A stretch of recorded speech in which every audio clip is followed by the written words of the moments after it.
A corpse from the House of Horrors. Imagine an amusement park attraction. A classic haunted house filled with fake skeletons and creepy mannequins. Now imagine that one of those mannequins turned out to be a real human corpse. This shocking discovery happened in 1976. For years, this prop hung in the haunted house pavilion. Thousands of visitors walked past it, took photos, even touched it, never realizing they were touching real mummified human remains. Even the park staff didn't know. From time to time, they moved the figure, repainting it with bright colors, convinced it was just a regular decoration. Children admired how realistic the hanging man looked, without knowing they were staring at a real dead person. The truth was revealed by accident in December 1976. At the Pike Amusement Park in Long Beach, California, a TV crew was filming an episode of The $6 Million Man. The script required a haunted tunnel scene, and one of the props was a hanging figure. When a crew member tried to adjust it, the arm broke off, and inside was not plastic, but a real human bone. Shocked, the crew called the police. Experts confirmed it wasn't a dummy. It was a genuine human body, dried and hardened over time. The mummy was coated in wax and glow-in-the-dark paint. But hair remained, and clothing and other details suggested the death had occurred long ago. Investigators began working to uncover the identity of the mysterious corpse. It turned out the body had been traveling the country for decades, exhibited as a carnival sideshow. It had been sold multiple times between fairs, sometimes mistaken for a poorly made dummy, sometimes painted bright colors for effect. At the time of discovery, the remains weighed only about 23 kilograms. Traces of arsenic were found inside, a substance used for embalming in the early 20th century. Finally, thanks to old ticket stubs and a coin found in the mummy's mouth, as well as archival photos, experts identified the man. Elmer McCurdy. Elmer McCurdy had been a petty criminal, a failed train and bank robber in the Wild West era. He was killed in a shootout with police in Oklahoma in 1911. Since no relatives claimed the body, the funeral director decided to profit. McCurdy was embalmed with a strong arsenic solution and put on display, charging visitors a fee to view him. That was the start of McCurdy's bizarre afterlife as an attraction. Later, some entrepreneurs, posing as his brothers, took the body. Of course, they weren't family at all. The mummified McCurdy toured fairs, sideshows, and carnivals, displayed as a terrifying curiosity for money. For 65 years, his body traveled from circuses to haunted houses, to crime museums and more. Over time, people forgot it was a real corpse. New owners believed it was just an unusually realistic mannequin. And that's how McCurdy ended up in the 1970s, as part of the decor in California's New Pike Amusement Park. After the shocking discovery in 1976, McCurdy's long post-mortem journey finally came to an end. The story made headlines, and authorities decided to give him a proper burial. In April 1977, McCurdy was laid to rest in Summit View Cemetery, Oklahoma. About 300 people came to say goodbye to a man whose afterlife was longer and more famous than his real one. To ensure no one ever disturbed him again, his coffin was covered in concrete. In Fairfax County, Virginia, there is a small railway bridge, officially called the Colchester Overpass, but among locals it's known as the Bunny Man Bridge. At first glance, it looks like an ordinary stone arch bridge. But it became the center of one of the region's creepiest urban legends. The story traces back to 1904. According to legend, a bus was transporting patients from a psychiatric hospital. It crashed and several inmates escaped. Most were caught, but one remained free. Soon after, locals began finding dead rabbits. The animals weren't just killed, they were found hanging from trees, and even from the bridge itself near Fairfax Station.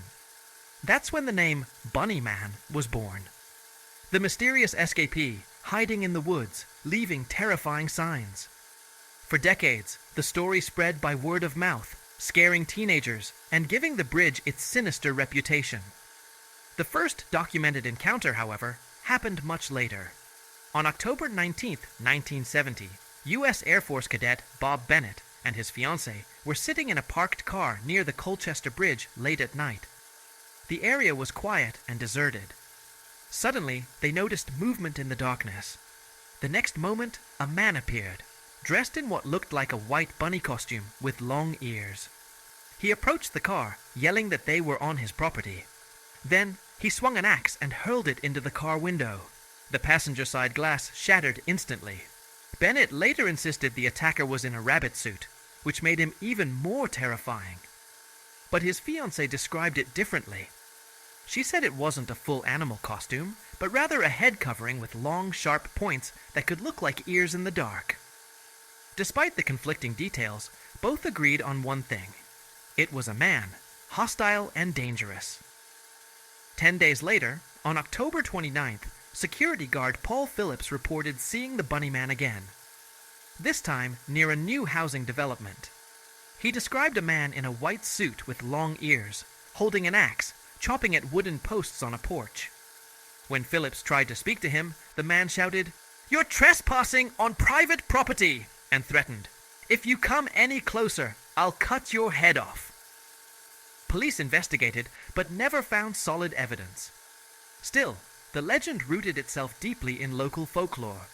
And to this day, the Colchester Bridge is known as the Bunny Man Bridge. Every Halloween, curious teenagers and ghost hunters visit, hoping to encounter the mysterious axe-wielding figure in the rabbit suit. In western Pennsylvania, for decades, there was a legend about a mysterious figure called the Green Man, sometimes known as Charlie No Face.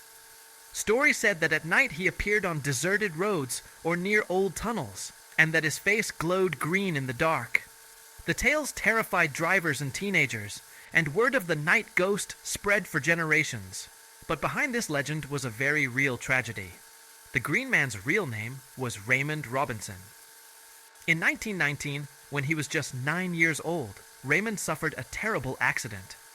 He was electrocuted by a 22,000-volt power line. He survived, but lost his eyes, nose, and one arm. His face was permanently disfigured. After that, Raymond rarely went outside during the day, fearing he would frighten people. Instead, he took long walks only at night. He was often seen walking along country roads near towns like Copel and Beaver Falls, slowly making his way with a white cane. These nighttime walks gave birth to the legend. Teenagers deliberately drove out to try and see him. Some would talk to him, others cruelly mocked him.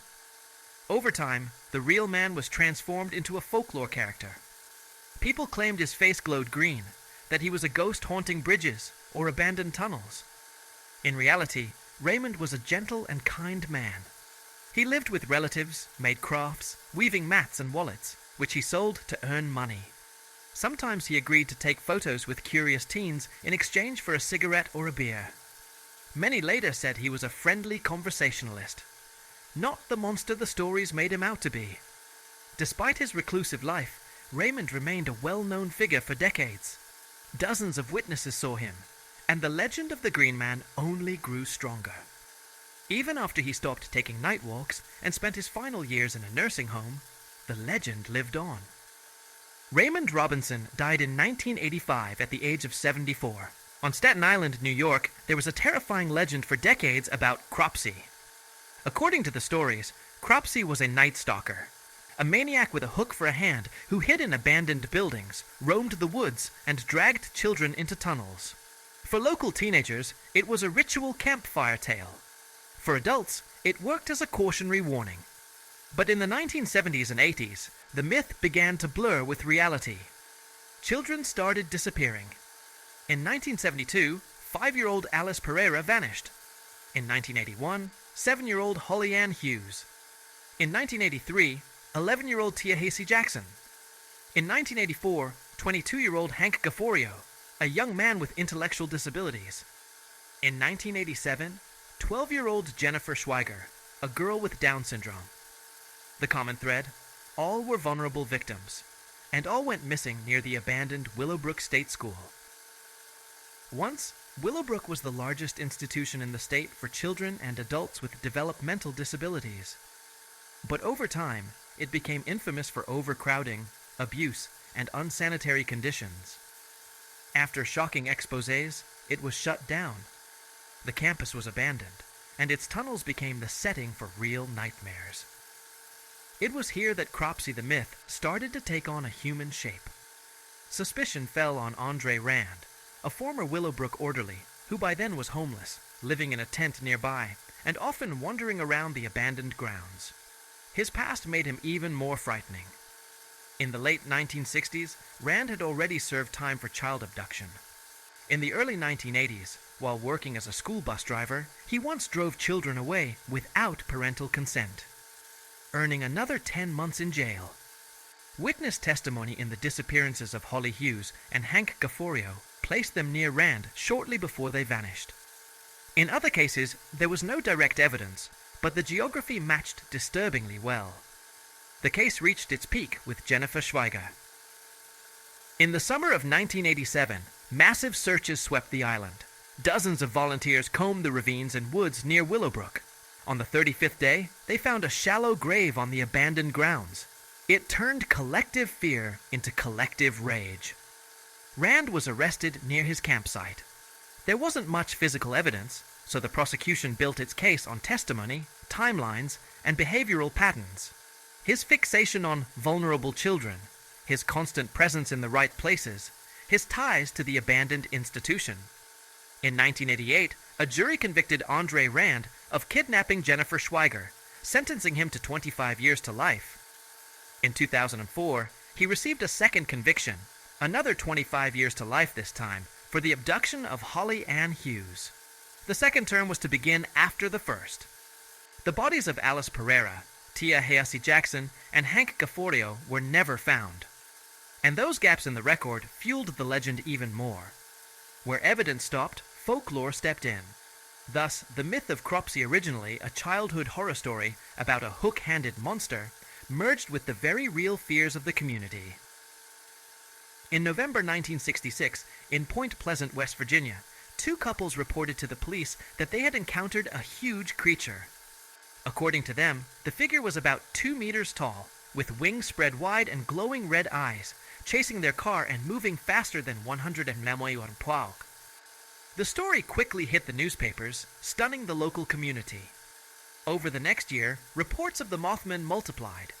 Witnesses claimed to see it near cemeteries and old buildings in the woods.